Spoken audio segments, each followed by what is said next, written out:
अथवा दाखला नंबर 31 बिंदुओं -2 1 અને 4 5 ને જોડતા રેખાખંડનું y અક્ષ કયા ગુણોત્તરમાં વિભાજન કરે? વિભાજન કરતા બિંદુના યામ શોધો. ધ્યાન આપજો ભાઈ. આપણે ધારી લઈશું, ધારો કે બિંદુ A -2 1 અને B 4 5 ને જોડતા રેખાખંડ AB નું y અક્ષ પરનું બિંદુ એટલે એક્સિયમ કેવો હોય? 0 અને y યામ 5. તો P0y એ m1 m2 ના ગુણોત્તરમાં વિભાજન કરે. આકૃતિ દોરી કાઢીએ. A -2 1 B 4 5 અને જોડતા રેખાખંડ ઉપર એ બિંદુ P લીધું અને m0 5 અને ગુણોત્તર m1 m2. આ થશે x1 y1 તો માટે x1 બરાબર -2 અને y1 બરાબર 1. આ થશે x2 y2 તો x2 બરાબર 4 અને y2 બરાબર 5. એક્સિયમ છે એટલે એક્સિયમ બરાબર 0 થશે. અને y યામ કેટલો થશે બોલો? y યામ બરાબર 5 થશે.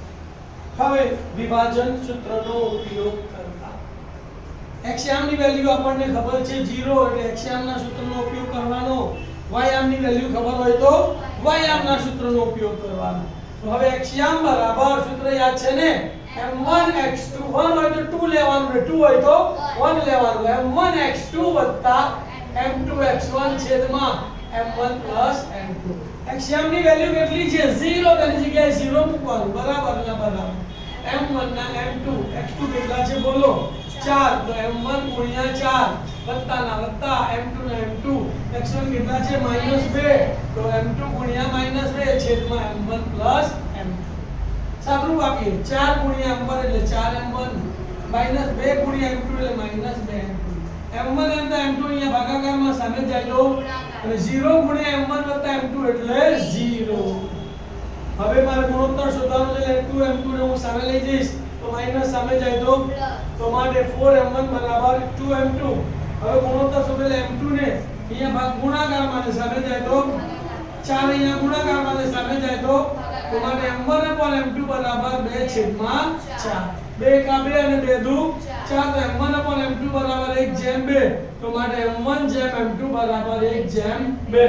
તો મારે રેખાખંડનું y અક્ષ પરનું બિંદુ 1/2 ના ગુણોત્તરમાં વિભાજન કરે છે.